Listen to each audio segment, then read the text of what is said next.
Today we're going to talk about 3 things to keep in mind when writing an introduction. Talk about a dazzling introduction, but let's see if we can't do just a little bit better. Hello and welcome back. Today we're talking about introductions because they're vitally important, but also kind of difficult to get right.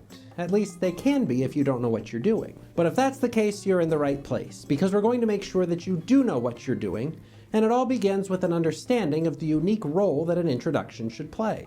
See, if you're writing for school, your teacher is being paid to read what you write, whether it's good or not. But real-life audiences don't have to read anything if they don't want to.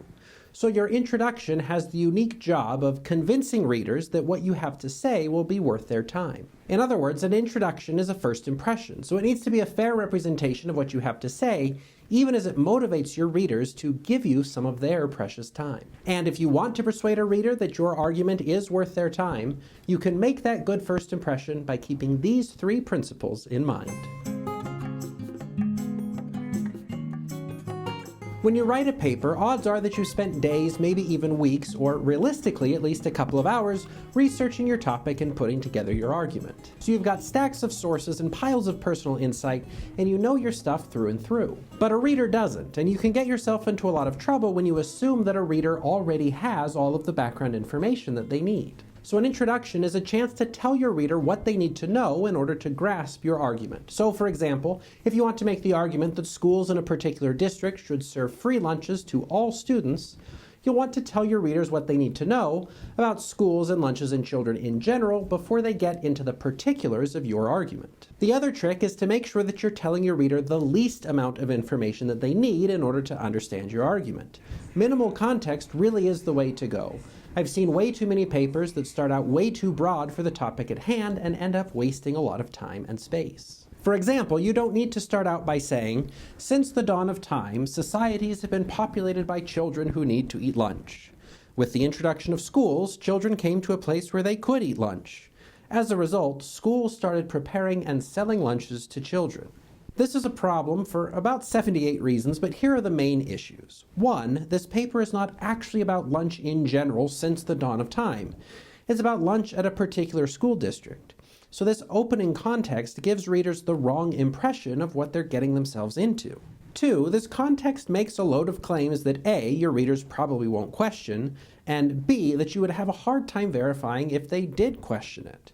So it's not worth your readers' time, and it's not worth the search for sources that go back to the dawn of time and cover the breadth of civilization. So you'd be much better off with something like this. Thompson School District began offering free lunches to low-income students in 1997, a move which was found to have a positive effect on not just the physical but also mental well-being of students in the program.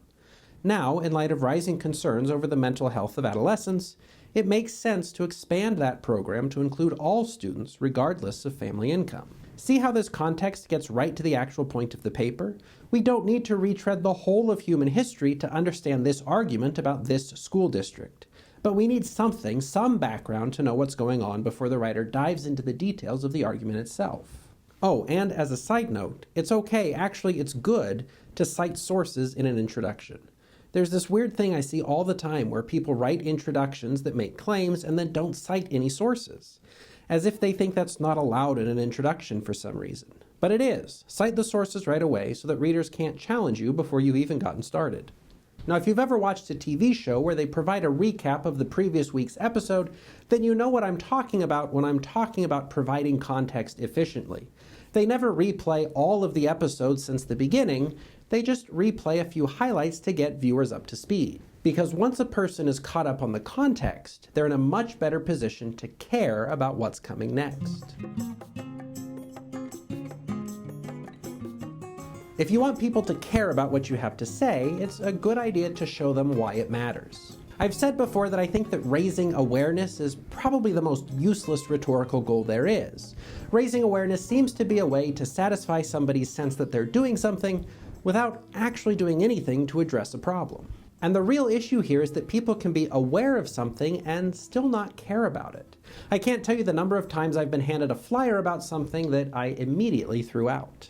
So contextual information is important, but it's usually not enough by itself. So in order to get readers to care about what you have to say, you're going to have to show them why it matters. usually by explaining what's at stake in the issue. And the closer you can bring those stakes to their own experience, the better off you'll be. Raising their awareness about some abstract issue with postulated consequences in some far distant future is not nearly as effective as showing them how taking practical action now will improve their life today. And that's why it's a better idea to introduce a free lunch program in terms of real students' actual mental health than in terms of the dawn of society.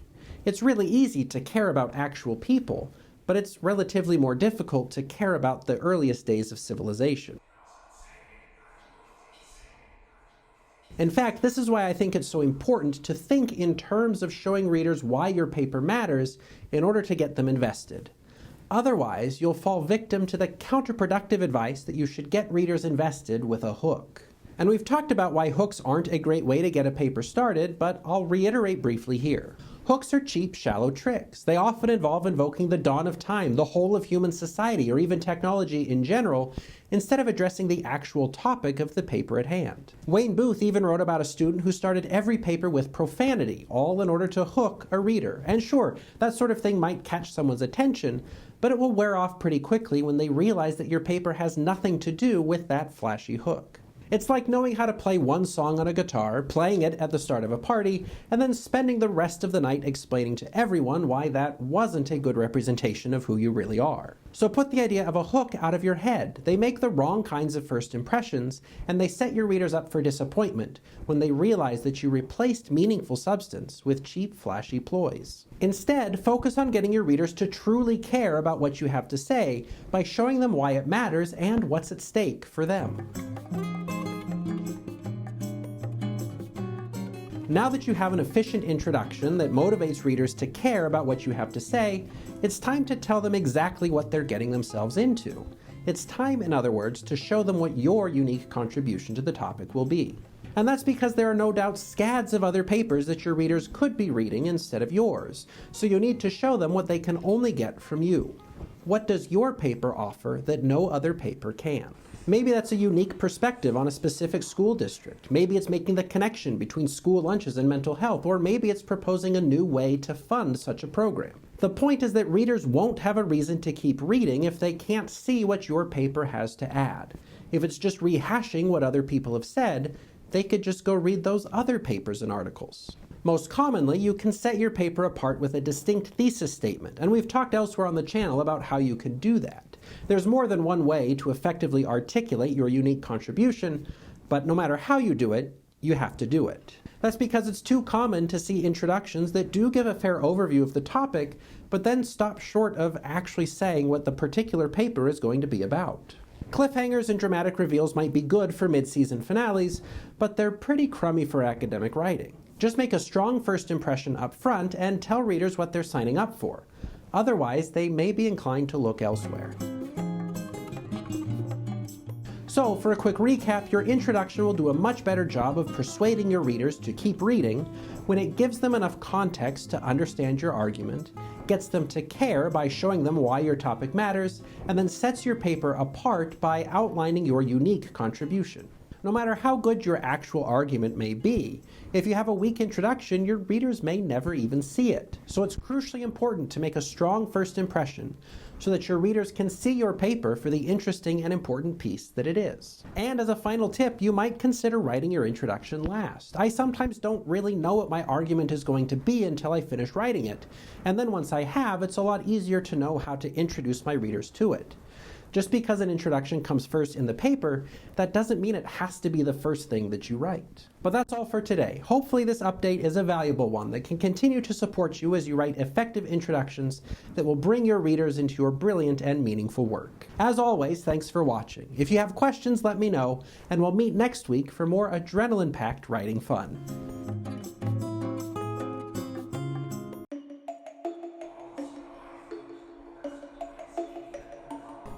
To persuade them really that what you have to say is worth their time, because your readers are being really generous with you.